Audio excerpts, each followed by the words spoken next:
distrito y poderles contar estos resultados de investigación que son fruto pues, de un trabajo ya de más de 15 años, ¿no? Entonces, este es apenas el tema que voy a abordar es pues una de las líneas que trabajamos en nuestro grupo de investigación y pues les voy a compartir hoy algunas ideas sobre el experimento. He titulado este conversatorio así, el experimento en el aprendizaje de las ciencias naturales, más allá de la motivación y el entretenimiento, porque precisamente estamos quebrando algunos paradigmas con esta propuesta, no solo de salirse del experimento tipo receta de cocina tradicional, que ya está pues revaluado, pues que lo siguen usando, sí lo siguen usando en muchas partes del mundo, pero pues desde el punto de vista de la didáctica, pues ya está revaluado hace rato. Pero además de eso, también vamos en una línea que no es netamente, digamos que se sale de una definición de didáctica, como se suele entender. Se suele entender que didáctica es juegos, lúdica, diversión, algo súper light, ¿no? Fashion, y nosotros, bueno, estamos ahí, estamos pensando en que la didáctica está en la cabeza del profesor y lo que necesitamos es educar el pensamiento del profesor para que tenga criterios de toma de decisiones, para actuar en el aula. Entonces, el experimento para nosotros no es un simple recurso de motivación o de entretener o de pasarla chévere, aun cuando eso por supuesto tiene que llegar, pero ese no es el objetivo principal. ¿Sí? El objetivo principal es desarrollar habilidades de pensamiento. Entonces, de eso es que les voy a estar hablando. Yo soy docente de la Universidad Distrital Francisco José de Caldas, directora del Grupo de Investigación en Enseñanza y Aprendizaje de la Física. Ahí están nuestros contactos, si nos quieren buscar en YouTube, en Facebook, en la página web, ahí está toda nuestra producción. Bueno, la tesis que defendemos nosotros es una perspectiva dimensional de la didáctica de la física, que yo la represento con este cubito, en donde son 3 dimensiones en las que hay que formar al profesor para que pueda interactuar con sus estudiantes en un modo bien alternativo, ¿no? Una es la dimensión sociocultural, otra es la dimensión disciplinar y otra es la dimensión interaccional. ¿Eso qué quiere decir? En la dimensión disciplinar se trata de que debemos formar nuestro pensamiento como profesores de ciencias naturales en el sentido de que debemos reconocer cuál es el discurso científico que manejamos. Efectivamente, la ciencia establecida tiene un discurso, que ese es el marco conceptual que pues ha sido construido a lo largo de muchos años, de toda la historia de la humanidad, y pues está ahí en los libros. Pero ya se ha mostrado sobradamente que el discurso de ciencias que pone el profesor en la clase es único, es el suyo. No es ni siquiera, a veces está inclusive muy alejado del discurso de la ciencia establecida. Digamos que la ciencia establecida es como un marco de referente de teorías, de conceptos, pero cada profesor arma su propio discurso y ese es el que se lo enseña a sus alumnos. Entonces, hay muchos profesores que son inconscientes de que están transmitiendo un discurso que es propio, que lo convirtió suyo y que lo hizo suyo y que tiene unas particularidades. Entonces hay que enseñarle al profesor a reconocer ese discurso científico y eso yo lo trabajo siempre a partir de la historia, la filosofía y la epistemología de las ciencias para repensar la ciencia, en este caso, en mi caso particular, pues la física, ¿no? La dimensión sociocultural trata de educar el pensamiento del profesor ya en el sentido de que cualquiera que sea su discurso de ciencias que tiene, cuando lo va a poner en un ámbito escolar, tiene que hacer ciertas consideraciones. Digamos que hasta ahí no estoy diciendo nada nuevo, es como que todo el mundo lo dice, inclusive es un eslogan, ¿no? Si tú le vas a enseñar a un niño, pues ajustas, si tú le vas a enseñar a un adulto, pues ajustas, sí, eso como que todo el mundo lo sabe. ¿Dónde está el problema? En que no sabemos cómo es que se ajusta y qué es exactamente lo que hay que ajustar, porque ahí hay unas confusiones tremendas, ¿no? Entonces, ajustar para los niños suele ser entendido como quítele las matemáticas, quítele lo difícil, quítele lo complejo, quítele básicamente todo y no le muestres un dibujo y un juego. Y eso no se trata. Entonces, hay que educar el pensamiento del estudiante o del profesor para que comprenda que el ámbito educativo está minado de condiciones sociales y culturales que hacen que el discurso tome un determinado sentido. Y eso se trabaja a partir de la psicología cognitiva, antropología, sociología, historia, lingüística, todas las ciencias sociales y humanas, ¿no? Y la otra dimensión es la dimensión interaccional, que yo lo digo así, bueno, digo, ya un profesor es consciente de qué ciencia está hablando. Ahora en la dimensión sociocultural es consciente de para qué está hablando de esa ciencia, a quién le está hablando, porque no a todo el mundo le interesa aprender ciencias. Y algunos, inclusive entre los que les interesa aprender ciencias, cada quien la quiere para una cosa distinta. Y entonces, uno no debería conformarse con decir, no, es que a los que no les interesa, entonces pues no se les enseña. No, así no es. Es que justamente nuestra misión es, es difundir ese conocimiento con la sociedad en general, con todo el mundo. Todo el mundo tiene derecho a aprender de ciencias porque es un legado de la humanidad. Y cuando tiene claro eso y se va y se enfrenta a un ámbito ya escolar puntual, un salón, un auditorio, un patio de recreo, cualquier lugar en donde esté tratando de enseñar, pues ya tiene que pensar concretamente con qué recursos de apoyo es que se va a comunicar, a través de qué interfaces, digamos, con qué mecanismos se va a comunicar en determinado contexto. Y eso es lo que llamamos la dimensión interaccional, es educar al profesor para que comprenda que la interacción en el aula es fundamental en el proceso, la interacción en el aula, la interacción no es que el profesor hable y los alumnos escuchen y después los alumnos repitan, no, eso no es interacción, interacción es poner a todo el mundo, con todo el mundo, a desarrollar experiencias de vida, momentos especiales, momentos marcantes, momentos que desarrollan su cabeza. Entonces, eso también se le enseña al profesor. Es necesario educar al profesor para que pueda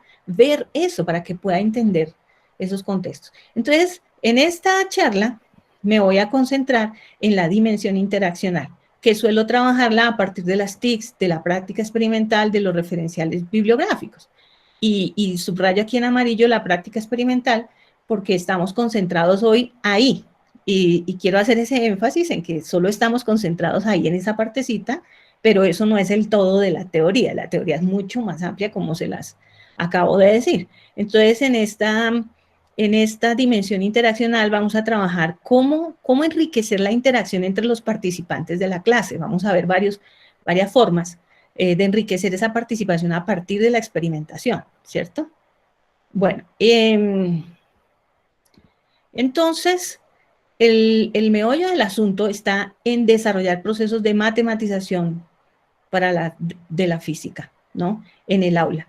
Y eso no quiere decir que voy a llegar directo a bolear ecuaciones y a ver cómo es que los rajo, y no tiene nada que ver con eso. Tiene que ver con que el profesor tiene que ser consciente de que la matematización es un proceso de construcción de conocimiento, que no es, que es mucho más complejo que el simple accionar de poner una ecuación en el tablero y demostrar que funciona y que yo le pongo unos datos y me da un resultado y entonces a ver el que pueda hacer la ecuación más grande y más larga, no, eso pues de eso no estamos hablando. Estamos hablando de procesos de debate, de construcción colectiva, de procesos de análisis, de procesos de refinamiento del lenguaje, de procesos de inclusión, de todo eso es matematización, ¿bien? Entonces, bueno, eso es una carreta larga pues ahí, pero voy a pasar directamente a los ejemplos de cómo es eso que estoy diciendo. Entonces, esta es como la pregunta de investigación que orienta este trabajo que les voy a presentar hoy, ¿no? Cómo enseñar al profesor a reconstruir la potencialidad de la experimentación en procesos de enseñanza y aprendizaje de las ciencias naturales. Porque pues nos hemos venido dando cuenta que pues hay una buena cantidad de ideas bastante arraigadas en los profesores que son muy difíciles de remover.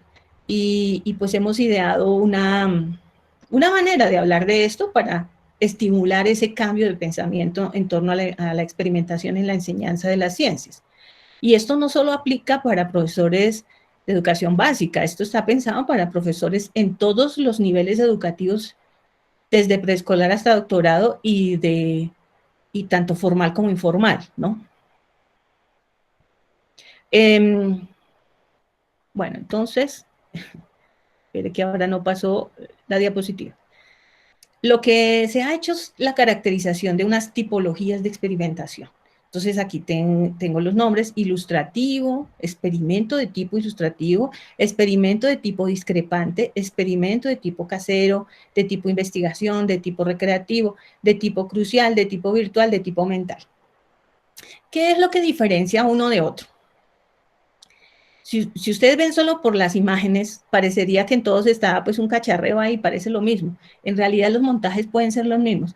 La diferencia está es en el discurso del profesor, en el modo como se posiciona, en el modo como hace que el estudiante participe de la clase. Son al menos, aquí hay al menos 2, 4, 6, 8 formas diferentes de hacer que el estudiante se posicione en la clase, de 8 formas diferentes de estimular habilidades de pensamiento como la observación, la argumentación, la explicación, la creación de lenguaje, la construcción colectiva de conocimiento. Todas esas habilidades en cada una de estas tipologías de experimentos se estimulan de un modo distinto, que es lo que quiero mostrarles hoy.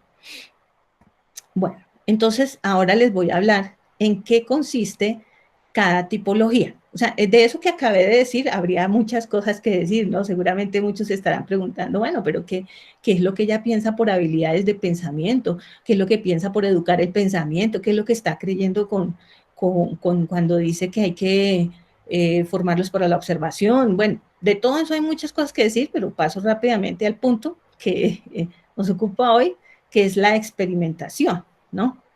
¿En qué consiste cada tipología? Entonces les voy a contar en qué consiste y les pongo un ejemplo. Entonces, el ilustrativo.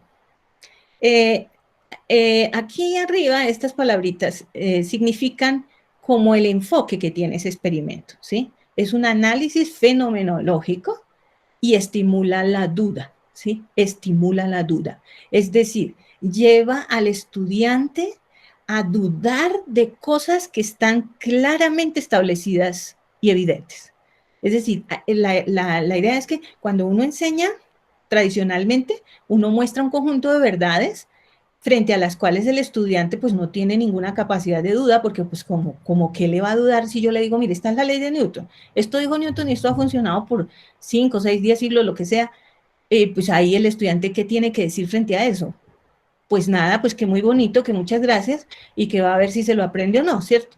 Entonces la idea en este caso sería, no, vamos a darle esas informaciones, pero con el ánimo de que dude. Y claro, ellos no dudan si yo le digo, venga, dude de esto. No, ¿cómo? Alguna vez hice eso y un estudiante me dijo, pero profesora, o sea, ¿cómo así? ¿Quién va a dudar de Hertz? ¿Quién va a dudar de Newton? ¿Quién va a dudar de Einstein? No, eso sí es demasiado.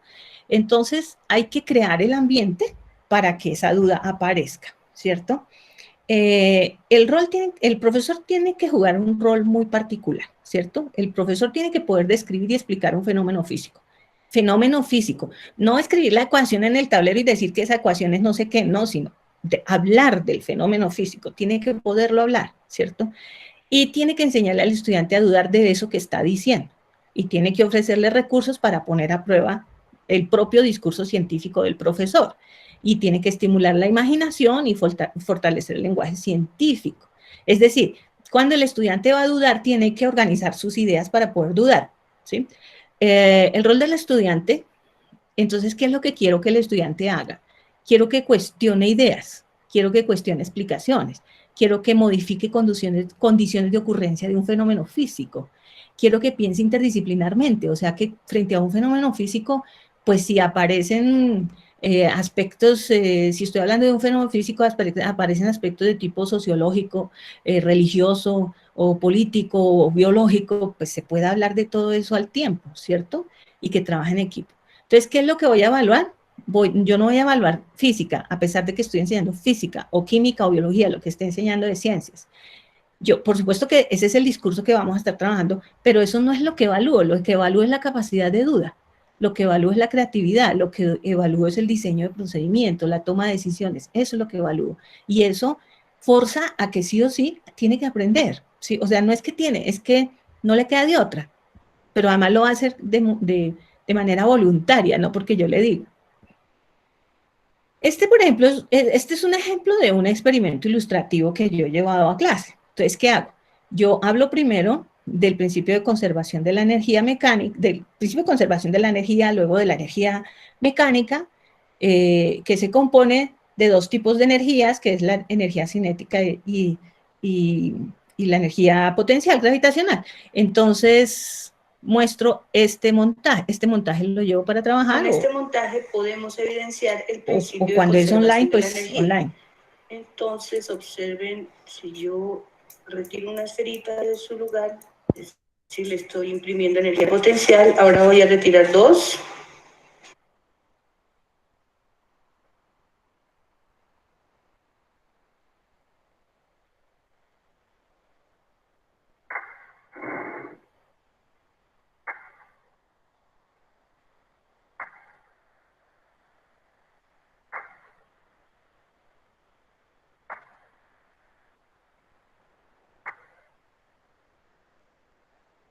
Retiremos tres.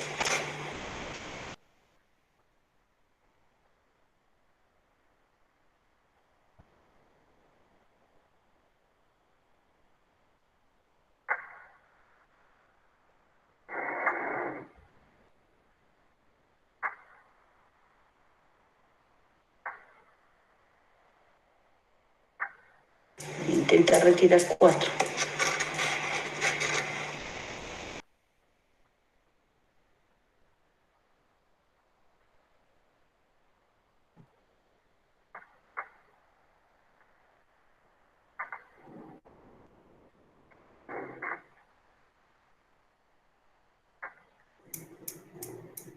También se pueden poner encontradas.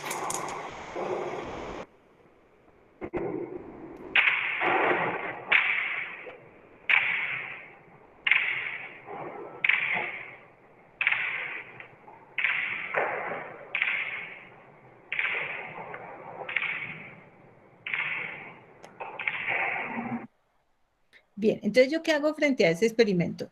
Yo les explico la teoría desde mi discurso, se las evidencio con ese montaje y luego ellos tienen que poner a prueba ese montaje de otros modos. Entonces, han hecho cosas increíbles. Algunos, por ejemplo, buscaron lo ponen a chocarse con otras cosas hacia afuera, otros una vez en un laboratorio buscaron una campana de vacío para meterlo al vacío a ver si funcionaba igual, bueno, infinidad de cosas que ellos crean. Y eso da pues para discutir mucho sobre el fenómeno, ¿no? Aquí hay otro.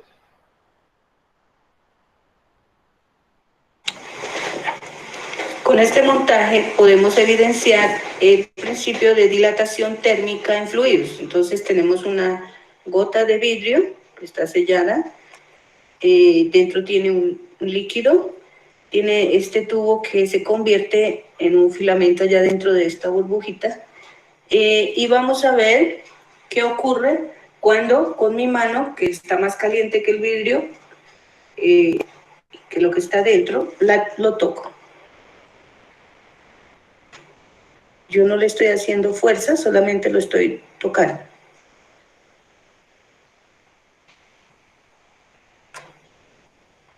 Bien, ahora lo voy a tocar de arriba para abajo.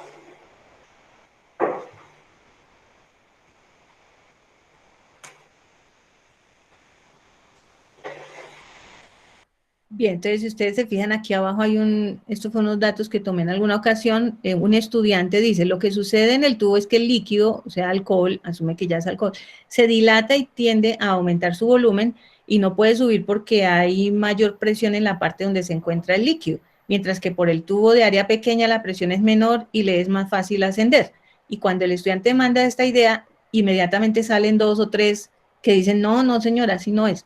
Y empiezan a ponerlo a prueba, por ejemplo, llevándolo, poniéndole un encendedor aquí debajo a ver qué pasa, o poniéndolo bajo el chorro de la llave de agua fría, o poniendo unas manos frías a un lado y unas manos calientes al otro lado, y ellos mismos empiezan a construir, pareciera que como que todo lo que yo les expliqué apenas sirvió como para poner el tema, ellos de ahí para allá empiezan a construir su propia teoría sobre el fenómeno, y esa es la gracia precisamente. Bueno, tenemos un frasco de vidrio, una bomba con un poco de aire. Vamos a poner dentro del frasco. y aquí un sistema para sacarle el aire al frasco. Entonces, tapamos, bien tapado. Okay. Y ahora, accionando la bomba, el émbole, voy a sacar aire del frasco. Se observa cómo la bomba se expande a medida que le voy sacando el aire.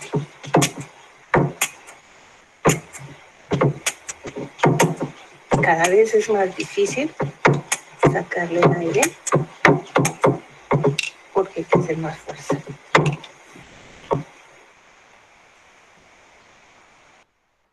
Entonces, lo que pasa ahí es que primero yo les he explicado sobre la presión atmosférica, sobre que el aire nos aplasta. Entonces, si metemos la bomba entre la botella y le sacamos el aire a la botella, pues la bomba ya no tendrá aire a su alrededor, por lo tanto se expandirá. Y yo les explico eso y los cuento y ellos miran como con incredulidad, ¿no? Como será creerle. Y luego llevo el montaje y se los muestro que eso sí pasa. Y entonces, cuando destapa uno la botella, entra aire a la botella y por lo tanto aplasta la bomba otra vez.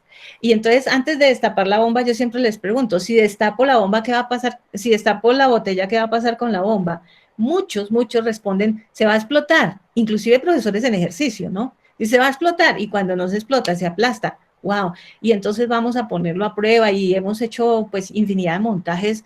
Ellos hacen montajes de poniéndole más bombas, botellas más grandes, más chicas, metiendo cosas aquí, otras cosas aquí adentro, bueno, en fin. Y en ese proceso es que vamos construyendo y vamos matematizando el fenómeno, porque créanme que cuando uno les inyecta toda esa emoción a los estudiantes, ni siquiera necesito decirles, oiga, hay una ecuación para esto, eso no es necesario. Ellos mismos la preguntan, ellos mismos dicen, venga, pero espera, entonces a ver, ¿qué es lo que actúa aquí finalmente, cierto? Y empiezan a establecer variables, relaciones entre variables, parámetros, y todo eso uno lo va orientando, pues paulatinamente en la medida en que ellos lo pidan. Esa es la gracia. Entonces, ese que vimos era el experimento ilustrativo, era usar el experimento como ilustración de un fenómeno para a partir de ahí estimular todo un proceso. Ahora, esta otra tipología es el experimento mental. El experimento mental tiene el foco puesto en el desarrollo de representaciones del lenguaje, en el debate y la tolerancia. Y cuando hablo de representaciones del lenguaje es que yo como profesora tengo que estudiar sobre cuáles son los tipos de representación del lenguaje científico. Entonces uno encuentra que existe la representación pictórica, que son los dibujos, que ayudan mucho para describir un fenómeno, que es distinto a las gráficas, porque las gráficas son las relaciones entre dos variables o tres variables que yo represento en una gráfica con una escala de valores. Pero también tiene los esquemas, que yo hago un esquema para relacionar cosas, pero también tiene las palabras, pero también tiene las escenas, los episodios de la naturaleza. Entonces yo primero les explico sobre todos los tipos de representación del lenguaje científico y luego mandamos el experimento mental. ¿Cuál es el rol del profesor aquí? Debe contextualizar el relato de un experimento mental. O sea, la idea es que el profesor lo tenga claro en su cabeza y se los pueda contar a los estudiantes así, directo, o charladito, como cuando uno está echando chisme. El profesor debe enseñar diferentes formas de representación, debe mostrarles, mira, yo de este fenómeno puedo hacer este dibujo, puedo hacer esta gráfica, puedo poner esta ecuación, puedo escribir estas palabras y todo está relacionado al fenómeno, pero nada es excluyente de nada, es decir, un dibujo, una representación pictórica es distinta a una gráfica y se necesitan las dos para complementar una misma idea. Entonces no vale con que me quede solo con lo algorítmico, o sea, solo con la ecuación, porque es apenas un pedacito del fenómeno. Entonces, cuando yo le muestro al estudiante solo la ecuación, realmente lo que le estoy mostrando es una versión mutada del fenómeno. Entonces, la idea es aquí abrir ese panorama y orientarles todo el tiempo la coherencia en el lenguaje. O sea, ¿cómo organiza usted sus ideas, qué coherencia hay entre lo que habla y lo que dibuja? ¿Qué coherencia hay entre el esquema que puso y la idea que está defendiendo? Ese es mi rol como profesor, todo el tiempo estar ahí atenta a ver cómo es que está fluyendo el lenguaje de los estudiantes para hacer ciertos apuntes, ¿sí? No son apuntes que uno lleve preparados, en el minuto 5 voy a hacer tal apunte, en el minuto 10 tal, no. Depende de los estudiantes con que salgan, pero ellos van a salir con cosas en la medida en que yo los estimule, si no, no van a salir con nada, ¿cierto?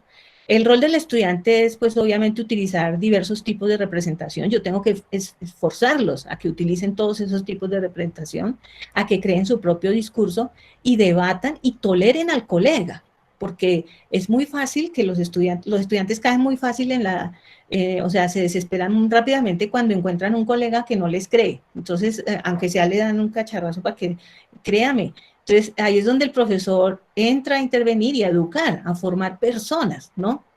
¿Qué evaluamos? Evaluamos que sean capaces de construir colectivamente, evaluamos que refinen su lenguaje científico, evaluamos que tenga capacidad de interacción con el otro. Eso, o sea, ¿quién se saca 5? El que puede hacer eso, ¿ya? Bueno, les voy a mostrar unos ejemplitos aquí de cosas que hemos estudiado. Este, por ejemplo, es virtual, este ya fue en pandemia. Este es, bueno, tengo que contarles que en la licenciatura en física de la Universidad Distrital ya somos 5 profesores los que estamos trabajando en esta línea, la profesora Pilar Delgado, Xiomara Murillo, Sandra Zabaleta, Diego Vizcaíno y yo. Entonces, digamos, varias de las fotos, imágenes que traigo aquí vienen de un curso o de otro, ¿no? Este es de la profesora Pilar Delgado, no, este es mío, este es mío. Este fue en pandemia de un experimento mental. Compartió la simulación. Recuerden tener presente sus respuestas, lo que escucharon en los diálogos con los otros compañeros para... Bueno, entonces básicamente sería tal que así el experimento. Entonces esta distancia, en este caso la distancia P, por ejemplo, digo, la distancia de la circunferencia D es mayor a 300.000 metros. Y pues esta vuelta se sigue efectuando a 1 segundo, siempre, sin importar el radio, que es básicamente lo que se dice en el experimento. Entonces, esa circunferencia va creciendo y mientras pues va... Voy a hacer aquí, ¿de qué se trata el experimento? Imaginamos que este punto del centro es una luz láser y la línea que hay aquí es, pues, la trayectoria de la luz láser. Y ponemos aquí un punto imaginario de una supuesta pantalla circular, ¿cierto?, que tiene la capacidad de agrandarse o achicarse. Entonces, el experimento se llama el experimento supralumínico, ¿no? Imaginar cómo algo podría ir a una velocidad mayor que la velocidad de la luz, que es 300.000 kilómetros por segundo. Entonces, lo que está diciendo este experimento mental es que si tenemos una luz láser aquí y este radio es pequeño, yo me puedo imaginar fácilmente que tarde 1 segundo en dar la vuelta, entre que empieza y termina el círculo. Y a medida que voy agrandando el círculo, si esa luz láser, este aquí, sigue girando con la misma rapidez, pues siempre va a gastar 1 segundo en dar la vuelta. Pero si el círculo se agranda, este perímetro va a ser cada vez más grande y lo puede hacer tan infinitamente grande que sea más grande que 300.000 kilómetros. Entonces, eso es lo que... Y entonces la gracia de aquí es que este es un simulador que hicieron los estudiantes para exponer ese experimento. O sea, yo se los conté, lo charlamos, ellos tenían como tarea en este experimento mental siempre se trata de que ellos tienen que reparafrasear el experimento mental en sus propias palabras con sus propios ejemplos. Entonces, este grupo de estudiantes ahí está socializando un simulador que ellos mismos hicieron para mostrar ese experimento mental a sus compañeros. Entonces, pues ahí van contando eso. Que es básicamente lo que se dice en el experimento. Entonces, esa circunferencia va creciendo y mientras pues va creciendo, pues la velocidad en el punto pues va aumentando. Porque el láser sigue girando, sigue dando la vuelta en 1 segundo. Sigue gastando 1 segundo para dar la misma vuelta, pero cada vez corre más distancia. Sí, exacto. Sí, claro, porque la distancia aumenta, pero el tiempo es igual, o sea que la velocidad tiene que aumentar. Sí, la pregunta que yo pongo sería si en la realidad es posible que un láser ilumine tan largo como para hacer tan grande ese círculo. ¿El radio sería de qué? El radio sería de más o menos de 4 millones de metros, más o menos. ¿Quieto? Bueno, entonces ustedes ahí continuó, por supuesto que trabajamos bastante en ello, organizando las ideas, imaginando eso que significa en términos de cosmología, de astronomía, de la misma leyes básicas del movimiento, en fin. Entonces, esa es una oportunidad para pues, para construir. Aquí estos son fotografías cuando trabajamos el experimento de Galileo, que dice que si yo tengo un objeto aquí encima, en el mástil del barco, pero el barco se va moviendo y esta persona que tiene el objeto aquí lo suelta, entonces la pregunta es si cae justo bien debajo en el pie del mástil o cae atrasado o cae adelantado por causa del movimiento del barco. Será un experimento mental que hizo Galileo, que hizo primero Aristóteles y después Galileo, y entonces yo se los cuento, y ellos, esto ya es lo que ellos están dibujando para ellos tratar de hacerse entender con sus compañeros. Una cosa que les llama mucho la atención a los estudiantes es que cuando yo les cuento y les presento el experimento mental, todos ponen cara como de, ah, sí, entendimos, muy bien. Ahora yo les digo, bueno, ahora explíquemelo ustedes a mí. Y ahí se empiezan a dar cuenta que hay muchas palabras que no tienen, que hay muchos conceptos que pensaban que era así, pero que no era así. Y entonces aparecen tantas versiones de experimento como personas haya en el salón. Eso es lo más maravilloso. Y aquí estamos trabajando el experimento del diablillo de Maxwell, que dice pues que si aquí tengo si tengo un recipiente así unido separado aquí por una membrana, y ahí hay una especie de dispositivo que se comporta muy diabólicamente. Entonces aquí tengo lo frío y aquí tengo lo caliente, entonces pero este solo deja pasar partículas calientes de un lado para el otro.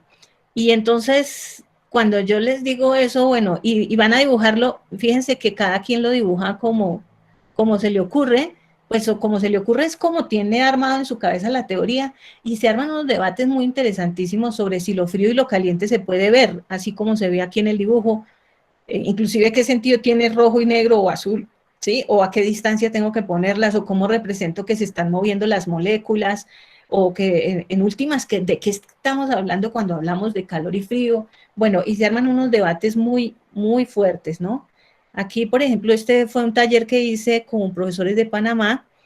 Bueno, no se alcanzan a ver los dibujos, pero hay tantos dibujos como personas. Cuando uno detalla los dibujitos que cada uno hizo, ellos todos están socializando sobre el diablillo de Maxwell justamente. Son profesores de física de la Red Pública de Panamá en ejercicio, y para ellos también resultó muy llamativo este experimento por la cantidad de ideas que tuvieron que discutir, la cantidad de presupuestos que tuvieron que abandonar y empezar a construir un discurso colectivo. Aquí estos son 4 grupos de trabajo, y entre los 4 no lograron llegar a una sola definición. La conclusión fue, todavía nos falta mucho por aprender. Y eso es maravilloso, cuando un profesor dice, no, es que yo todavía tengo mucho por aprender, genial, porque eso es lo mismo que le va a transmitir a sus alumnos, una idea de ciencia abierta, de ciencia en donde todos cabemos, en donde hay mucho por hacer, no una idea de ciencia acabada, ya donde nadie más tiene que hacer sino solo los genios que nacieron para eso, y el resto pues quedamos por fuera, ¿no? Entonces, bueno, eso, listo, eso era el experimento mental. Ahora el experimento discrepante. Es discrepante porque cuestiona el sentido común, porque produce desequilibrio conceptual, ¿sí? Porque choca con las ideas que uno tiene de primera pensada, digamos. Y no es que seamos brutos porque pensamos con el sentido común, no. El sentido común nos ayuda a sobrevivir y a entender la vida y a vivir. Pero resulta que en la construcción de conocimiento científico, en las ciencias naturales tiene esa particularidad, y es que muchos de los fenómenos de la naturaleza se explican justamente saltándose el sentido común, o sea, saltándose, no, digamos, cuestionando ese sentido común. Y al estudiante hay que enseñarle eso. Cuando uno no le enseña eso, lo que hace es generar en el estudiante una sensación de frustración y de aburrimiento, porque cuando el profesor llega a presentar un experimento y dentro de sí, ¿no? Muchas veces ni siquiera es malintencionado ni nada, diría nunca es malintencionado, pero digamos que siempre va pues como feliz de poderles mostrar algo asombroso, y entonces llega y los asombra, pero no les cuenta todo lo que hay por detrás de eso asombroso. Entonces el estudiante, la impresión que recibe es, uy, eso sí es demasiado, o sea, eso me supera, no, yo jamás tendré una inteligencia como esa como para llegar a descubrir algo así. Entonces se les muestra una idea de ciencia que les choca a su cabeza. Cuando uno se las muestra así, al revés, decir, mire, pensemos desde el sentido común y vamos juntos de la mano aprendiendo a dudar de eso y ellos se van dando cuenta que eso no es tan difícil, que eso lo puede hacer cualquiera, básicamente. Cualquiera es cualquiera, o sea, muchos de ellos, por ejemplo, muchos de estos experimentos, ahora en pandemia me he encontrado con que los estudiantes me dicen, ay, profe, y yo estaba haciendo este experimento y ahí llegó mi papá, mi tío, mi sobrino, mi mamá, y entonces ahí hubo para charlar pues con todo el mundo, entonces, y se dieron cuenta que me han contado muchas experiencias, ay, que mi primita de 5 años, de 7 años llegó y me hizo tales preguntas y entonces me dejó pensando y tal. Entonces, eso es ser incluyente, ¿no? Entonces, en este experimento discrepante, el rol del profesor es que el profesor organice la escena con montajes que desequilibren el pensamiento. Esos montajes, queridos profes, no están en YouTube. O sea, en YouTube hay mil montajes de muchos videos de muchas cosas, pero no son discrepantes hasta que tú no lo organices como discrepante pensando en tus alumnos. Ahí se vuelve discrepante. Antes no, o sea, tú puedes encontrar pues cualquier video de YouTube, pero eso no es desequilibrante.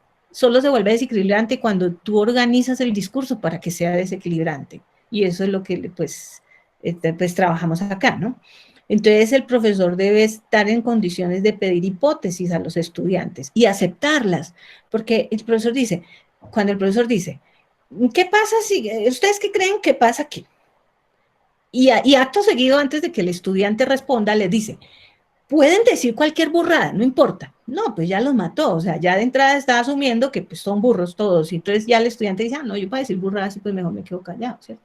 Entonces, no, el profesor tiene que pedir hipótesis, pero haciéndoles sentir que todo lo que digan es importante, no que son burradas, y que no importa si dice burradas, no, sino vamos a discutir, y cualquier cosa que diga el estudiante tienes que asumirla con una sonrisa, o sea, genial, no lo había pensado así, que es muy distinto. Ah, bueno, sí, ahorita vamos a ver que tú no estás, estás equivocado.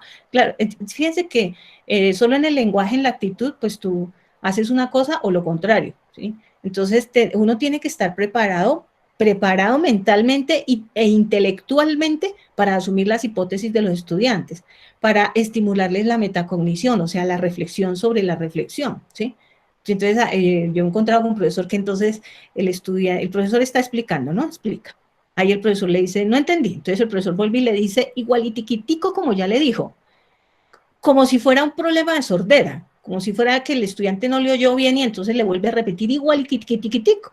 Y entonces el estudiante dice, bueno, sí, o sea, no, está bien, ya entendí. Sí, así no haya entendido nada, porque si le vuelve a preguntar, vuelve y le repite igualititico. Entonces, asumiendo que el problema es del estudiante que no entiende. No, si el estudiante dice no entendí, no es porque de verdad no haya entendido. O sea, no es porque no haya entendido nada. Es porque quiere profundizar en el tema. Y entonces, cuando el estudiante hace esa pregunta, el profesor tiene que ser muy audaz para agarrarla e involucrar al estudiante en una conversación, ¿cierto? En un debate. Entonces, ¿qué se espera del estudiante? Que formule hipótesis, que elabore modelos explicativos, o sea, no se le acepta cualquier discurso, deben ser modelos explicativos, que ponga a prueba el montaje, que debata, que argumente, que consensúe, todo eso es evaluable. Entonces, esos son los criterios para que alguien se saque 5, ¿sí? Que sea capaz de observar y de escribir y explicar. Que argumente, ¿cierto? Que reflexione y profundice. Por supuesto que eso no lo hacen si yo le doy la orden. O sea, la clase de hoy es argumentar y describir. Paso 1, argumente, paso 2, describa. No, por supuesto que así no es. Yo tengo que propiciar un ambiente para que eso ocurra, para poder evaluar si eso ocurrió, justamente. Les pongo aquí unos ejemplos de experimentos discrepantes que he llevado a la clase. Son muchos, pero pues traje aquí algunos.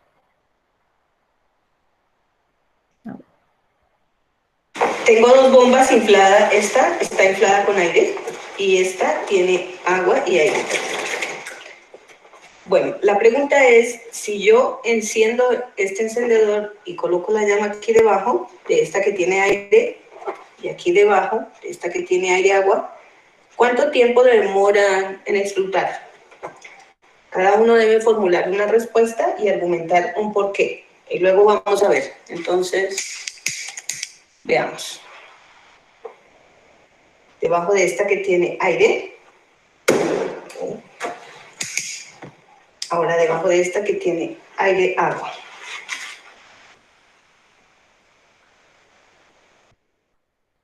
Bien. Aprovecho para hacer una cuñada. Hace poco defendió un trabajo de grado Daniel Umaña, ya casi egresado de la licenciatura en física, en donde profundizó sobre el experimento discrepante, y allá en su trabajo de grado hay una colección importante de experimentos discrepantes. Tenemos una bomba. Vamos a inflar.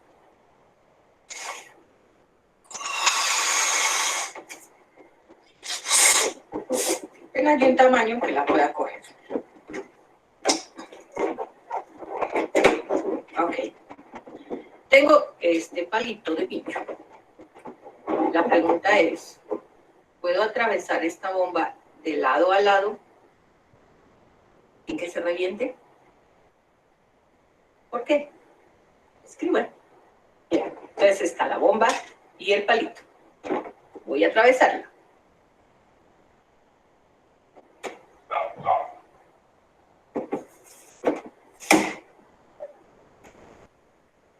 Ahí está. Bueno, entonces por ejemplo, fue un taller que hice online para profesores también, y pues debatimos largo y ancho sobre eso. Hubo muchas preguntas. Vamos con este otro.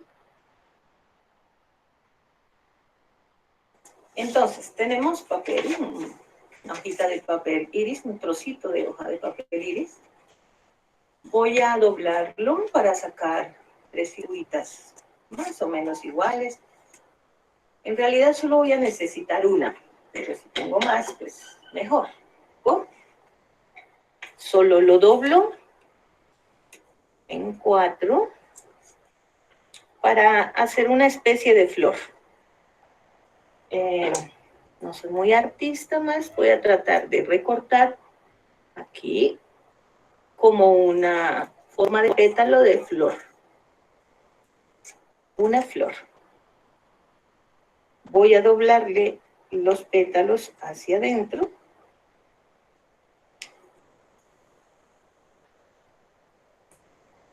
Estoy doblando cada pétalo hacia adentro porque quiero hacer una flor.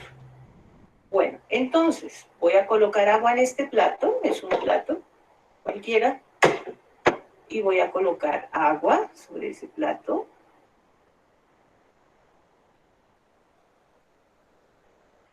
Bien, y ahora la pregunta es, si coloco estas flores aquí sobre el agua, al cabo de 10 segundos, ¿en qué estado estarán las flores de papel? Voy a colocarlas sobre el agua. Y voy a acercar la cámara para poder ver mejor.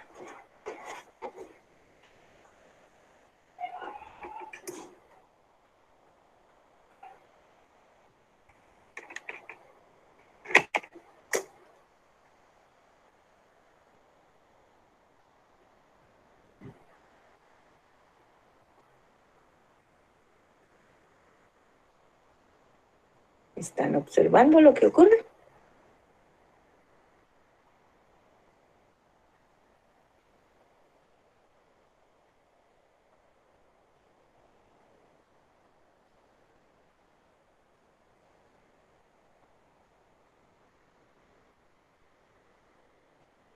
Se abrieron.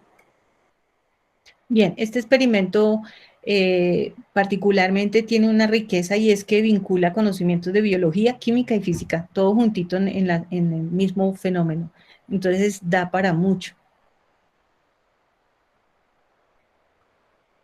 Tenemos una bolsa plástica, una bolsa cualquiera, la llenamos de agua, amarramos, y aquí tenemos unos lápices. Bueno, la pregunta es, ¿cuántos lápices puedo atravesar así esta bolsa? ¿Con cuántos lápices puedo atravesar la bolsa sin que el agua se riegue? Cada quien debe formular una respuesta y un argumento para esa respuesta, ¿ok? Entonces, observemos.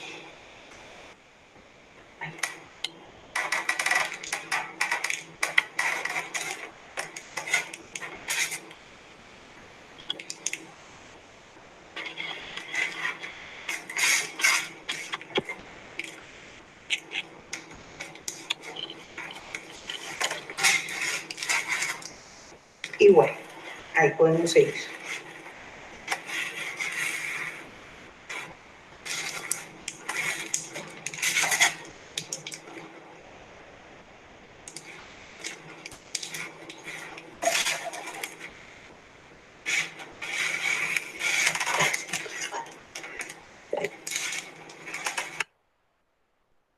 Bien, y aquí por ejemplo, esta es una foto, pero quiero que reparen en la expresión de la cara de los jóvenes que están aquí.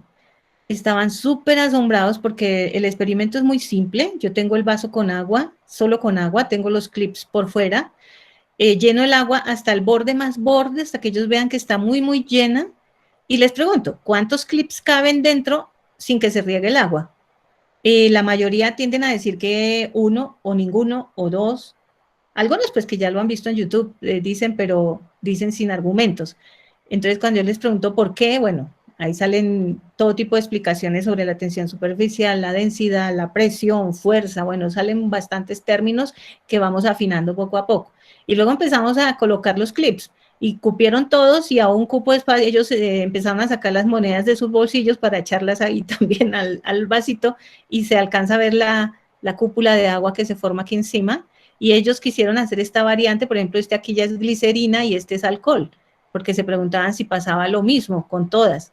Y bueno, eso es como para mostrarles que cómo se trabaja con el experimento discrepante. Ustedes ven la disposición de los estudiantes es completamente de asombro y de participación, o sea, casi que yo pongo la escena, mando la pregunta, estimulo las respuestas y poco a poco a lo largo de la clase voy perdiendo protagonismo, poco a poco me van sacando, me van haciendo a un lado y espere, profe, que es que yo sí sé, yo sé, y empiezan a empoderarse del experimento y ahí es donde se construye, ¿no?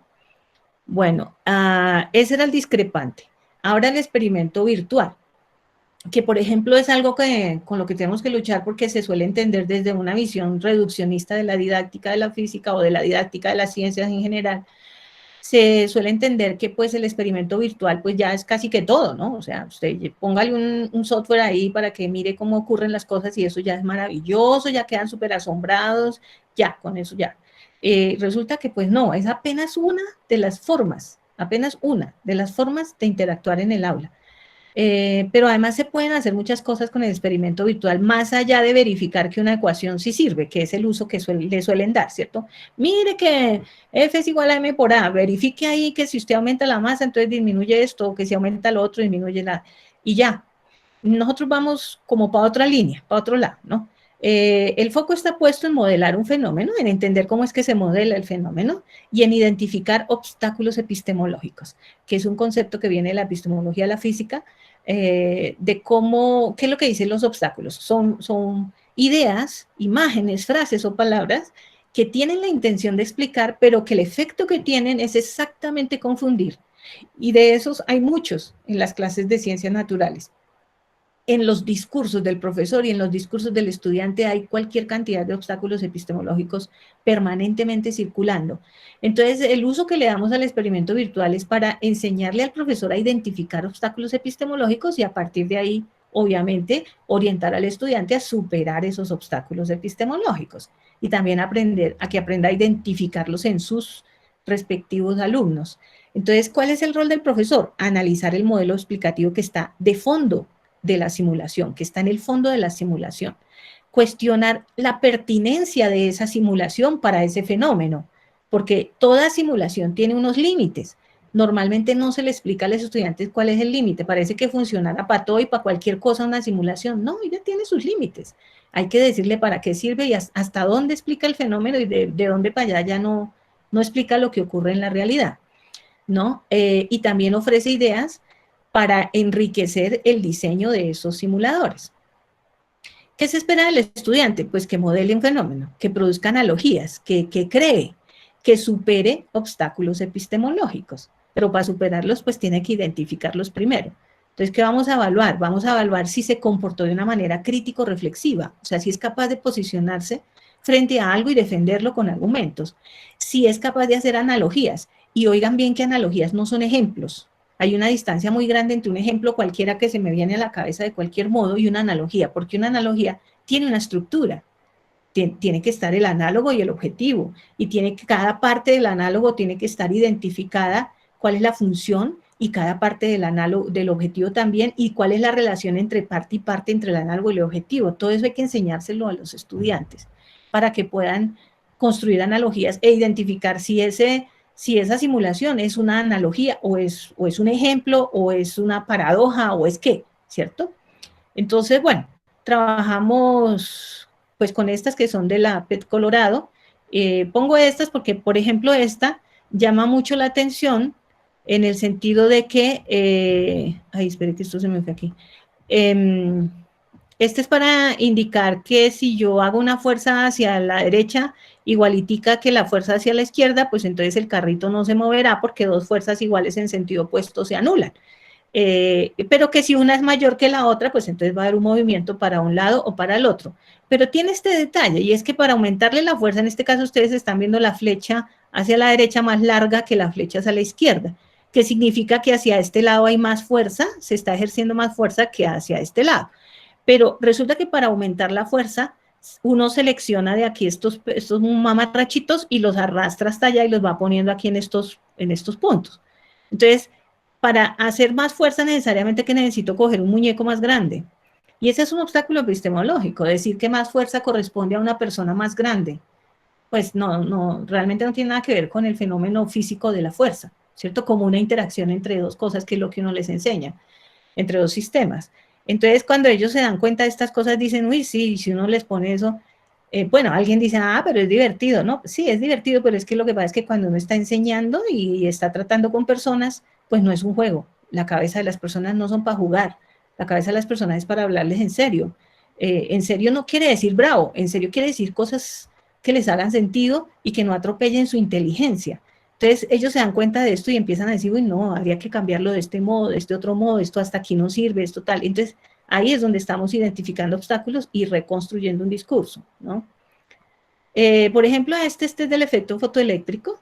Esta es la presentación que hicieron los estudiantes que les correspondió analizar este simulador, y ellos dicen, por ejemplo, acá escriben detalle, representa la luz como bolas difusas, o sea, esto es una lámpara que emite luz, y el simulador pone la luz como estas bolitas borrosas, esa luz llega a esta pantalla, y ahí se supone que desprende los electrones. Entonces dice, y electrones como bolas definidas, entonces estas pepitas definidas son los electrones, ¿cierto? Entonces a ellos les parece muy, muy llamativo pues que la luz sean estas bolitas borrosas y los electrones estas bolitas definidas, porque realmente no entienden por qué la luz se tiene que representar así y los electrones así. No les hace sentido. Entonces empiezan a decir, bueno, para que hiciera sentido, ¿qué tendría yo que acotar o que decir, ¿no? La otra cosa que llaman la atención aquí es la distancia entre las placas. Estas dos placas, en la vida real, ese experimento, la distancia entre estas dos placas es mucho más pequeña inclusive que el tamaño de esta lámpara o que el tamaño de esta pila. Entonces, esa relación, pues es un poco engañosa, digamos que los estudiantes, alguien que no sabe nada, que está aprendiendo, pues porque los estudiantes están aprendiendo justamente, y se le manda esto sin más, sin ninguna explicación, pero además diciéndole que esto es, pues, la berraquera en términos de efecto fotoeléctrico. No estoy diciendo que ahí esté mal o lo que sea, sino en términos de didáctica, da a explicar. Y pues el estudiante mira eso y dice, qué cosa tan rara, no entiendo nada, pero será darle la idea al profesor. Entonces, pues se pierden. Mientras que cuando entramos a discutir, a dialogar con el montaje, pues ellos no solo lo entienden, aprovechan el simulador que está ahí creado, sino que además incentivan su creatividad y quieren hacer sus propias cosas, sus propios dibujos, sus propios esquemas, ¿no? Bueno, eso era respecto al experimento virtual. Ahora respecto al experimento casero, son ocho tipologías, ya casi vamos. El experimento casero, la potencialidad que tiene el experimento casero no es porque es barato, no es porque es para niños pobres. Yo con eso siempre peleo. Entonces, usemos experimentos caseros para no dotar de equipos de laboratorio a los laboratorios de los colegios. No, esa no es la lógica. El experimento casero, la potencialidad que tiene es que estimula el trabajo en equipo de una manera impresionante, ¿no? Y la creatividad y el análisis. Por lo tanto, el experimento casero es importante en todo lugar, haya dinero o no, hayan equipos o no, porque él tiene sus propiedades, ¿no?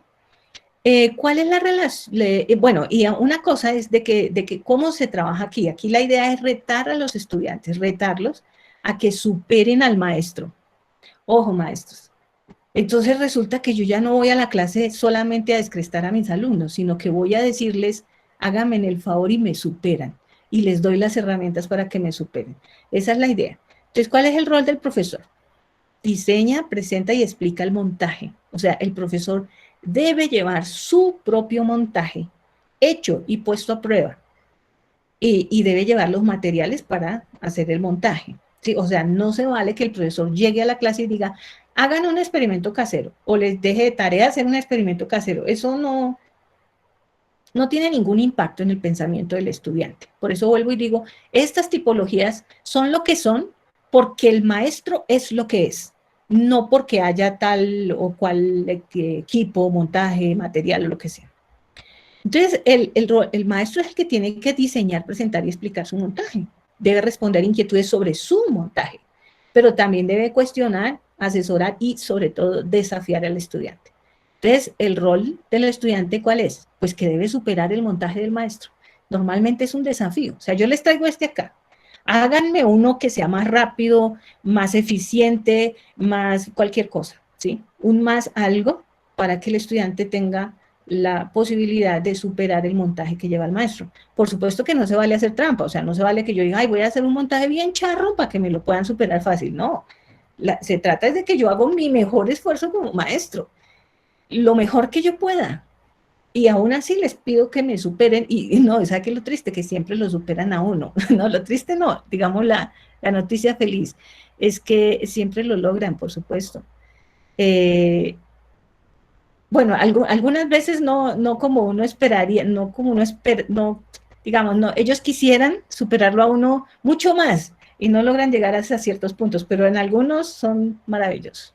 Bueno, ellos deben elaborar criterios para tomar decisiones, porque cuando se trabaja en equipo, y ese es algo que el profesor va a estar vigilando todo el tiempo en esta tipología, y es que se trabaje verdaderamente en equipo. Entonces uno está vigilante todo el tiempo. ¿Qué estás haciendo? ¿En qué están colaborando? ¿Cómo van aquí? Cuéntenme, ¿qué están haciendo? Entonces uno se da cuenta si están participando o no y constantemente hay que estarlos llamando al orden para que trabajen en equipo. Porque suelen decidir, pues los trabajos en grupo siempre es, usted haga la parte A, usted la B, la C y después sumamos todo. En este no se puede porque, porque solo hay materiales para una cosa. Entonces, si no trabajan en equipo, se acabó y ya no pueden hacer nada más. Tienen que trabajar en equipo sí o sí. Pero aún así, hay veces que, por ejemplo, alguien se adueña del grupo y dice, no, es que yo sé cómo se hace, ¡prum! Y agarra todos los materiales y se vaya a trabajar solito, no les deja a los demás. Entonces, el profesor tiene que estar ahí interviniendo para que eso no ocurra. Tienen que trabajar en equipo sí o sí. Y entonces cuando se dan cuenta que tienen que trabajar en equipo, tienen que tomar decisiones y tienen que consensuar. Y eso les cuesta mucho trabajo, pero ahí justamente es donde se educa. Entonces, ¿qué es lo que vamos a evaluar? Pues que sean capaces de tomar decisiones, que tengan criterios para la toma de decisiones, que el criterio no sea, usted que es el que sabe, que el criterio no sea, pues hágale así y qué, ¿no? Sino que haya pues una argumentación, ¿no? Bien, entonces aquí les muestro algunos ejemplos de montajes que yo he llevado para trabajar este experimento casero. Bueno, se trata de construir este artefacto que es un tractor mecánico, se llama. Es con una banda elástica. La idea es acumular ahí energía potencial elástica. Entonces uno le da manivela y lo pone a andar. Entonces la idea es que ellos construyan, para eso se les entrega el carrete, palitos de paleta, bandas elásticas, una agujita crochet para que manipulen las bandas, palitos de paleta, tijeras, cinta y todo lo demás que ellos quieran pedir. Cuando se les entrega esto por grupos, ellos construyen sus propios carritos. Quiero mostrar que ellos tuvieron la idea de poner esta tapita aquí con la idea de disminuir la fricción entre la manivela y el carrete, para que así fuese más rápido. Otro que resultó más pequeño y entonces tuvieron la idea de aumentar la fricción entre las ruedas y el piso. Bien, aquí va otro. Se trata aquí de que ellos construyan el disco de Newton, que yo ya lo llevo funcionando. Entonces, la idea es un disco con los 7 colores, un mecanismo para que gire y poder observar la superposición de los colores. Se les entrega el papel, colores, el palito de balso, los CDs, y ellos han construido cosas como un CD con 3 colores, uno con muchos colores, uno de 7 colores, uno de 6 colores. Bien, aquí va uno más. Tenemos un caleidoscopio, que es una configuración de 3 espejos en triángulo y un tubo de cartón que he forrado con aluminio. Colocamos los espejos dentro del tubo. Por este lado tiene un tubito transparente de glicerina con escarcha para producir imágenes que se reflejen en los espejos.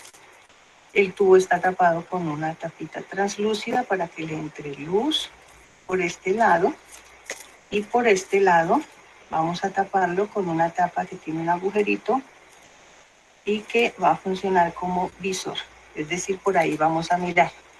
Cuando uno mira al interior del tubo, lo que observan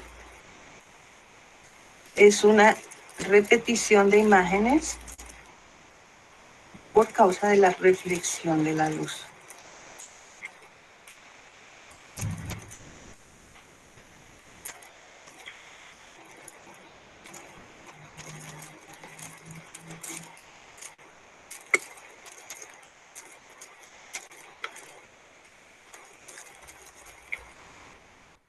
Bueno, se ve más o menos los patrones que se ven allí dentro. De este es muy curioso, por ejemplo, contarles que cuando lo he hecho y les digo, bueno, el desafío es que tienen que lograr un patrón de imágenes mucho más espectacular, más amplio que el mío.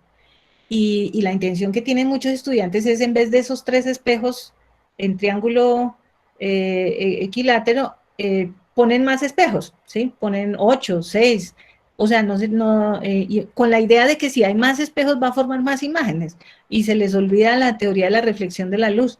Estos ya son estudiantes de licenciatura en física, de los que les estoy hablando, ¿no? Y entonces, cuando hacen esos montajes se encuentran que al fondo no se ve nada, o sea, no logran ni un patrón siquiera.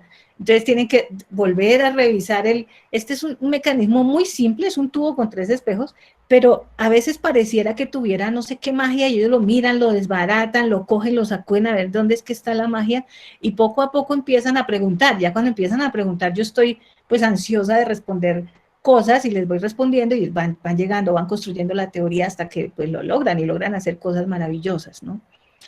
Bueno, este es, por ejemplo, alguien diría, no, y en pandemia, ¿cómo hace uno eso? Mire, este es de la profesora Pilar Delgado, el estudiante hizo un video, lo cargó en YouTube para presentar en la clase su montaje, cómo le fue con su montaje casero.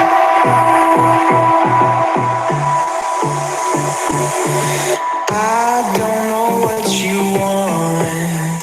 Let's have a bit of fun till I downfall.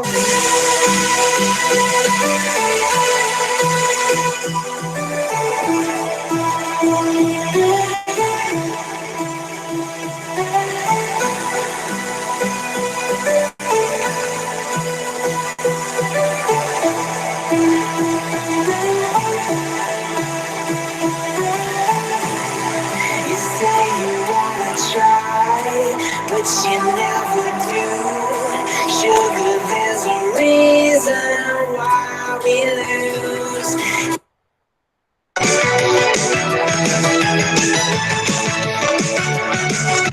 But you never do. Sugar, there's a reason. Entonces, fíjense cómo ahí los estudiantes dan muestra pues de su construcción, que esos fueron varias sesiones de clase, ¿no? Y varias discusiones, análisis, y además se divierten haciendo este material. Bueno, vamos con el experimento crucial. Este es un experimento que trata de como de recuperar la historia, ¿no? De analizar la historia contextualizada, no digamos los chismes de la historia, de si el señor fue casado, la señora fue casada, lo que fuera, no, sino cuáles eran las condiciones sociales, culturales, políticas, científicas de la época en que ocurrieron experimentos que cambiaron la historia de la ciencia, ¿no? Entonces, se busca demostrar, el foco pues está en mostrarle a los estudiantes que la ciencia no fue construida linealmente y que no es imparcial, o sea, que no hay ciencia pura, eso no existe, física pura, química pura, biología pura, ciencia pura, eso puro no existe. Toda la ciencia construida ha sido minada de intereses sociales, culturales, etc. Entonces, aquí el rol del profesor es ofrecerles descripciones sintéticas y completas sobre diversos experimentos paradigmáticos en la historia. Por supuesto que el profesor tiene que saberlo, pero lo genial, lo ideal que yo siempre les aconsejo es que ojalá lo pueda hablar con sus palabras. O sea, que no dependa de una diapositiva o de un video, sino que sea convincente, que los estudiantes vean que usted de verdad sabe de qué está hablando. Y les plantea cuestionamientos sobre por qué ocurrió eso, ¿cierto? Desafía a los estudiantes a replicarlos, o sea, vamos a ver si ese montaje que hizo fulanito hace 1000 años o 500 años se puede volver a hacer hoy. Si se puede volver a hacer, pues hagámoslo, y si no, pues hagamos una simulación, una analogía, un esquema, alguna cosa, un video, bueno, en fin. El rol del estudiante es, pues, obviamente analizar esos cambios de paradigma y desarrollar un discurso propio y socializarlo. La socialización es muy importante, porque ahí es donde podemos dialogar, debatir, discutir, reflexionar, criticar, todo eso va saliendo, ¿no? Y estas socializaciones sobre este experimento crucial, quiero contarles que normalmente están cargadas de reflexiones profundas de tipo filosófico, porque los estudiantes vienen a cuestionarse el mundo entero, o sea, ¿por qué somos así políticamente? ¿Por qué somos así culturalmente? ¿Por qué somos así religiosamente? ¿Por qué? ¿Y por qué eso ha incidido en la ciencia o la ciencia ha incidido en eso al revés? Bueno, ¿qué evaluamos? Pues esa capacidad de búsqueda de análisis de información relevante y la elaboración de material para ilustrar el experimento, pero sobre todo el debate, ¿no? La capacidad de debatir. Les voy a mostrar aquí, este fue uno que hice también online, tomé la escena, ¿no?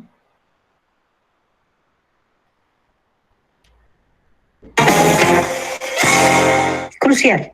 Desde ahí un listado de experimentos cruciales. En la historia de la física, por ejemplo, tenemos el de Eratóstenes, el de Foucault, de Thomas Young, Millikan.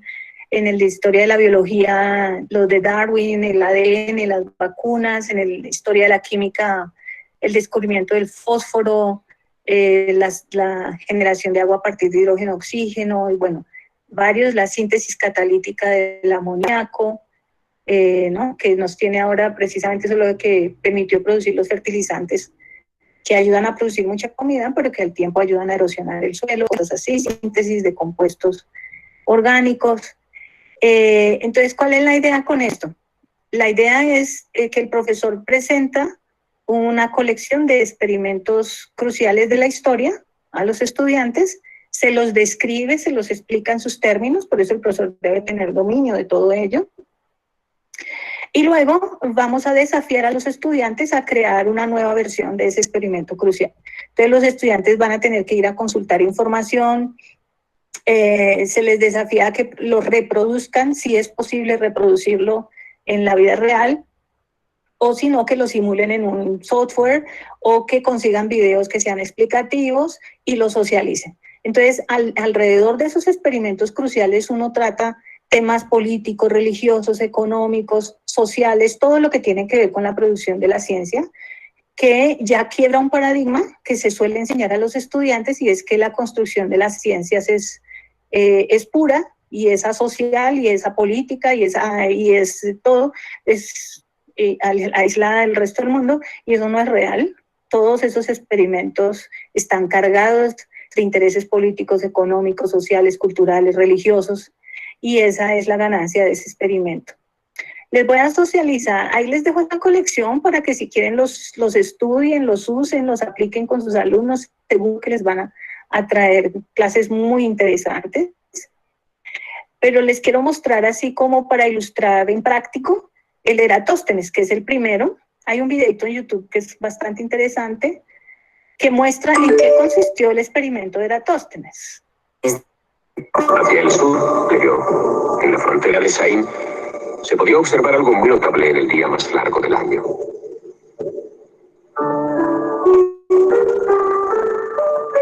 El 21 de julio, las sombras producidas por las columnas de un templo o un palo vertical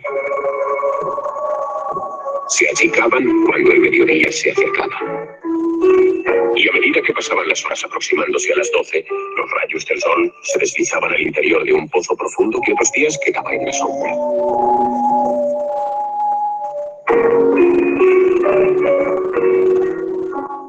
Entonces, precisamente a las 12, las columnas no daban sombra y el sol brillaba directamente sobre el agua del pozo.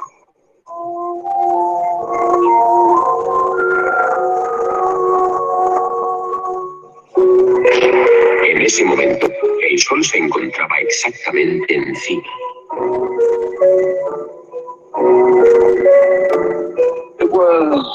Era una observación a la que cualquier otra persona no hubiera prestado atención. Las estacas, las sombras, las reflexiones de luz en los pozos, la posición del sol eran temas cotidianos. ¿Qué importancia podían tener? Sin embargo, Eratóstenes era un científico y su estudio de estos temas cotidianos cambió el mundo. En cierta forma, hizo el mundo. Porque Eratóstenes tuvo la presencia de ánimo de experimentar, de llegar a preguntarse si aquí, cerca de Alejandría, una estaca daría sombra al mediodía, el 21 de junio. Y resultó que así ocurría.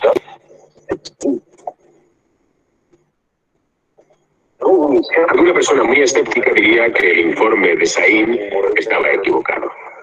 Sin embargo, era una observación acertada. ¿Por qué iba a mentir nadie sobre un tema como este? Eratóstenes se preguntaba a sí mismo cómo era posible que en el mismo momento una estaca en Sain no diera sombra y una estaca en Alejandría, que estaba a 800 kilómetros al norte, diera una sombra muy definida. Aquí tenemos un mapa del antiguo Egipto. He colocado dos obeliscos. Uno aquí en Alejandría y otro en Sain. Si en un momento dado ninguno de los dos diera sombra, ninguna sombra, sería perfectamente comprensible siempre que la Tierra fuera plana. Si la extensión de la sombra de Sain es la misma que la de Alejandría, también tendría sentido en una Tierra plana. Pero, ¿cómo es posible, se preguntaba Eratóstenes, que en el mismo instante no hubiera sombra alguna en Sain y, sin embargo, sí la hubiera en Alejandría? La única respuesta era que la superficie de la Tierra era curva. No solamente esto, sino que cuanto mayor era la curvatura, mayor era la diferencia en el tamaño de las sombras. El Sol está tan lejos que sus rayos se hacen paralelos cuando alcanzan la Tierra. Obeliscos situados en diferentes ángulos con relación a los rayos del Sol darán sombras de diferentes tamaños. Según la diferencia observada en el tamaño de la sombra, la distancia entre Alejandría y Siria tendría que ser de un arco de 7 grados. Según esto, si se pueden imaginar, estas estacas llegando hasta el centro de la Tierra se cruzarían con un ángulo de unos 7 grados. 7 grados es más o menos la 50ª parte de una circunferencia de la Tierra completa de 360 grados. Eratóstenes sabía cuál era la distancia entre Alejandría y Sain. Sabía que era de 800 kilómetros. ¿Por qué? Porque contrató a un hombre para que midiera la distancia con el fin de poder hacer el cálculo de que hablo.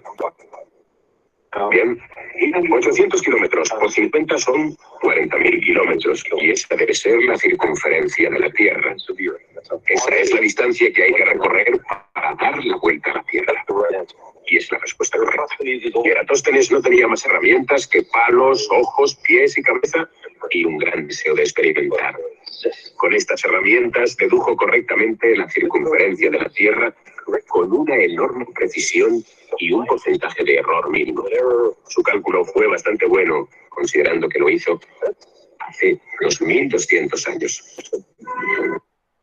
Bien, ahí respecto a eso hay mucho que discutir. Cualquiera diría, no, pues ahí ya está todo dicho. No, hay que ir a buscar cómo fue esa época de Eratóstenes, realmente quién era, con quién vivía, cómo eran las condiciones en aquel momento, qué decían los pensadores del momento, en fin. Y los estudiantes les nacen todas esas curiosidades y van a esas investigaciones. Cuando hice 2 veces que he hecho este ejercicio con estudiantes de la licenciatura, ellos replican las maquetas, traen experimentos complementarios que ya hoy en día se han hecho y en fin, bueno, es una riqueza muy grande ahí.